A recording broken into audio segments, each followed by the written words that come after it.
so part 5, yeah, so he starts telling me, like, him and his wife aren't really together, it's just for publicity, blah, blah, blah, and I'm, like, believing it. I'm just being naive, like, as can be, just believing everything he's feeding me. And here's where I'm a little ashamed. We did end up doing the thing. Let's get into the cheating. When it comes to me stepping out of my marriage, I did. I 100% stepped out of my marriage, and it was completely wrong for me to do it. I take full accountability. If I can go back and change it, I would. And you never cheat on the person you love. And I would never in a million years say that. So that was really hurtful that he said that, because I'm like, are you just accept it? People would understand that better. We thought we knew the Ace family. Picture perfect smiles, dream vacations, viral pranks, and luxury homes that had millions hooked on their every upload. But beneath all the smiles and thumbnails, something darker was always brewing. And now, after years of speculation, silence, and carefully edited narratives, Catherine Paiz is finally telling her side of the story. And it's not just a post or a podcast episode, it's a whole book. 2, a memoir that peels back the curtain on a YouTube empire built on lies, betrayal, and heartbreak. Catherine isn't just going public, she's going personal. Her upcoming book, Dolores, My Journey Home, named after her real legal name, isn't some brand extension. It's a reckoning. It's her reclaiming her voice after years of playing a role for the camera. And when the first 3 chapters mysteriously leaked online, it sent the internet into chaos. Screenshots spread like wildfire, tweets turned into threads. And suddenly, the truth we all suspected was laid bare. Austin McBroom cheated, repeatedly, brazenly, and worst of all, while Catherine was pregnant with their 3rd child. But let's rewind. Catherine announced her book on Mother's Day. Symbolic timing? Definitely. The Instagram post was soft, emotional, and calm, but the words hit like a tidal wave. She described the memoir as the most vulnerable thing she'd ever done, a leap of bravery. She even voiced the audiobook herself. Every laugh, every pause, every breakdown, it's all her. Raw, unfiltered, and real. The caption hinted at transformation, at the truth, and most importantly, had finally stepped out of the Ace family's shadow and into the light of her own story. And that was just the announcement. What came next? No one was ready for it. A sample of the book, just the first 3 chapters, briefly appeared online through platforms like Google Books and Apple. But within hours, it was gone. Removed, pulled down, but not before fans grabbed screenshots. And what did they see inside? Explosive doesn't even begin to cover it. Catherine wasn't pulling punches. She wasn't hinting. She wasn't using metaphors. She named Austin. She told the world exactly what happened, when it happened, and how it broke her. One of the most heartbreaking moments in the preview revolves around a charity event at the Staples Center. This was supposed to be a high point for the Ace family. Cameras were rolling. Fans were screaming.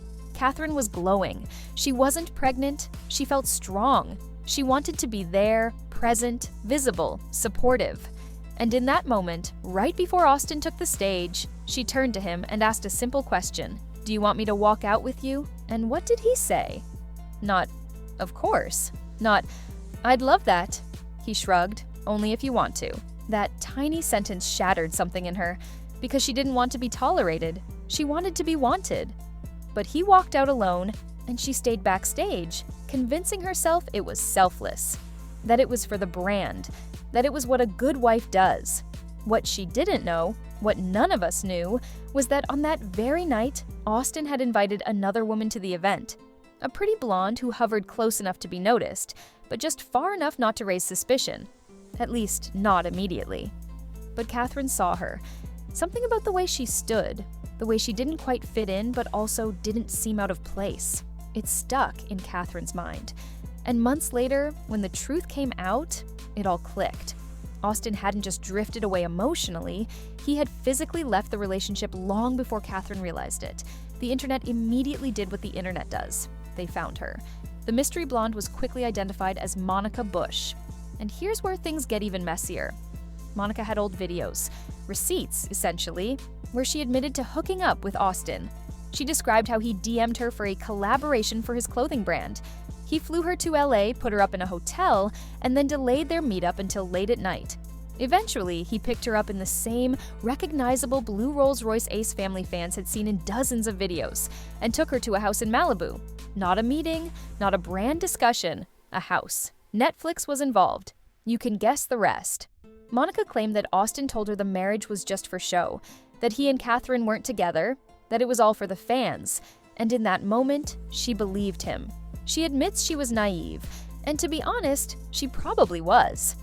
But the damage was already done.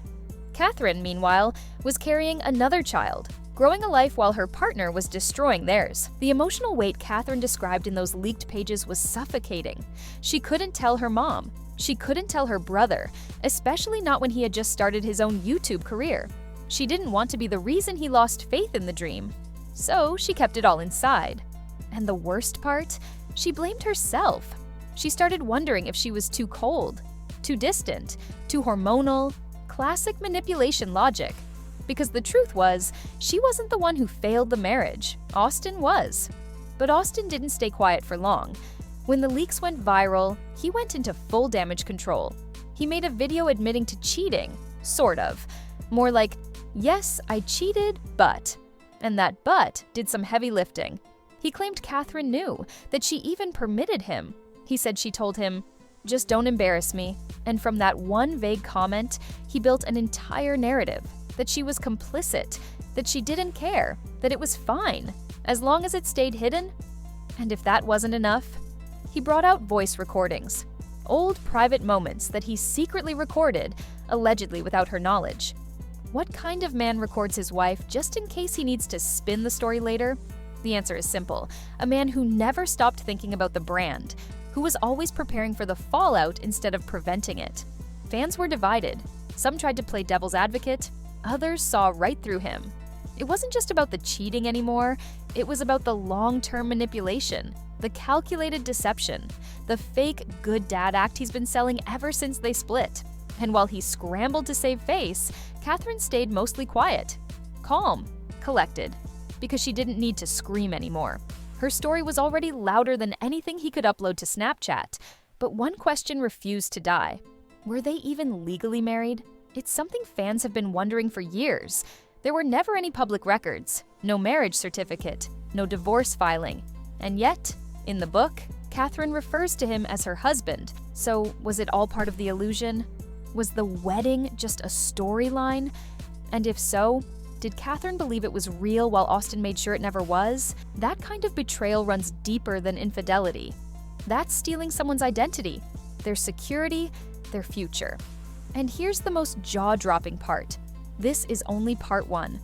Catherine has confirmed that a second book is already written and ready. She hinted that by the time readers finish Dolores, the sequel will be right around the corner. So, if these 3 chapters caused this much chaos, what's waiting in the rest of the pages? More women? Financial secrets? Business manipulation? Who else is about to get exposed? Austin reportedly is trying to get the book pulled from stores. There are rumors of legal threats, quiet pressure behind the scenes. But the book is coming. The truth is out, and Catherine isn't backing down. For years, Catherine was the face of a brand, but not the heart. She played her part. She smiled on cue. She edited her pain out of every frame. But now, she's reclaiming everything she gave up. Her voice, her truth, her power. And she's doing it without clickbait, without fake tears, just the facts, just her story. Meanwhile, Austin is spiraling, posting response videos, subtweeting, passive-aggressive damage control, because the moment Catherine stopped protecting his image, his empire started to collapse. And maybe that's the real takeaway here. This isn't just a breakup. It's the fall of a facade, the end of a carefully curated illusion. Catherine's no longer the background character in Austin's story. She's the author of her own.